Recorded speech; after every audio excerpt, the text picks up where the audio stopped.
Bonjour à vous, Guillaume Gralet. Bonjour Bienvenue Navia. sur le plateau. Les États-Unis, cette question verrouille-t-il leur meilleur IA à double tour? La Chine, en tous les cas, a choisi, elle, de les offrir quasiment gratuites au monde entier. Vous allez nous en parler dans quelques instants. De Qwen à Kimi, en passant par DeepSeek, Minimax ou GLM, les fleurons de la tech asiatique inondent le marché de modèles super puissants qui bousculent le fonctionnement de nos ordinateurs et la cybersécurité mondiale. Analyse d'un basculement géopolitique majeur. Mais d'abord, une question. On va revenir ensemble sur les faits de ce dernier mois et la coupure surprise de l'accès aux deux modèles d'Anthropic. Oui, c'était un véritable coup de tonnerre qui est apparu le 12 juin. C'était un vendredi soir aux États-Unis. Et puis, pendant tout le week-end, on n'a pas arrêté de parler, Nabia, de cette coupure par Anthropic. Vous savez, la maison mère de Claude, à la fois de Fable 5 et de Mythos 5. Ce sont deux modèles qui, d'après Amazon, qui a beaucoup investi dans Anthropic, étaient très dangereux. Ça a suffi pour que la Maison-Blanche demande à Anthropic de couper l'accès à ces modèles d'abord aux ressortissants non américains. Et puis, Anthropic a décidé de l'interdire tout simplement. Pourquoi ? Parce qu'on supposait que ces modèles étaient capables de trouver des failles de cybersécurité et s'ils devenaient accessibles, eh bien, ça donnait la porte ouverte, ça ouvrait la porte à beaucoup de cyberattaques et c'est ce qui a justifié cette décision.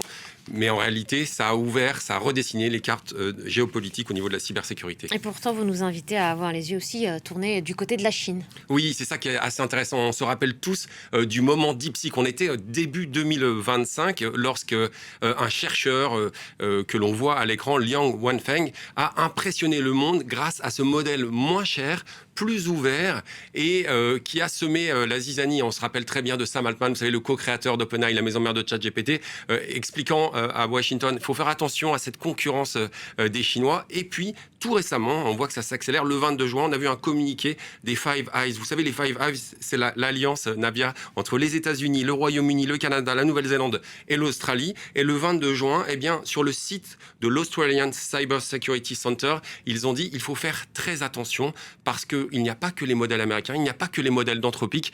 Dans le monde entier, on voit des modèles de plus en plus, ce qu'on appelle les modèles frontières, extrêmement élaborés. Alors, ils ne les ont pas cités, mais tout le monde a pensé à des modèles comme GLM 5.2 ou encore l'essaim d'agents de Kimi. Ce sont des modèles chinois en disant qu'il faut faire très attention parce qu'il y a de moins en moins de temps entre la découverte d'une faille et les possibles attaques. Et effectivement, si on regarde tout ce qui se passe au niveau chinois, on voit des modèles de plus en plus ouverts. Il y en a plusieurs, il n'y a pas uniquement DeepSeek. Je pense par exemple à Qwen qui a été mis au point par Alibaba. Qwen fait figure de beaucoup d'autonomie. C'est un peu comme si vous laissiez un pilote pendant toute une nuit piloter. Il y a d'autres modèles. J'ai parlé tout à l'heure de GLM 5.2. On le doit à l'entreprise chinoise Z.ai qui a été créée par deux diplômés, j'ai envie de dire surdoués de l'université Tsinghua. Et en fait, GLM, il utilise une super paire de lunettes pour véritablement regarder les failles en temps réel. Et le New York Times a expliqué que pour de nombreuses tâches, GLM 5.2 est 8 fois moins cher que Claude Opus 4.8 d'Anthropic et surtout plus efficace. Donc on voit de plus en plus de concurrence qui vient de l'Est. Il y en a d'autres aussi qui vous impressionnent. On a commencé par Minimax M3, c'est un modèle multimodal. Oui, c'est comme si on avait donné des lunettes en fait à ce modèle d'intelligence artificielle parce qu'il est capable de lire à la fois du texte mais aussi des images, des graphiques. C'est à une vitesse foudroyante, à un prix cassé. Il analyse 15,6 fois plus vite que la normale. Il abaisse le coût à 1,20 $ le million de tokens. Vous savez, le token, ce sont des morceaux de phrases qui sont analysés, utilisés par l'intelligence artificielle. Et effectivement, on voit qu'on peut donner à la fois du texte et des images à ces intelligences artificielles de nouvelle génération. Et là aussi, les Chinois donnent le là. Et un autre modèle a été développé par la start-up Moonshot AI, Oui.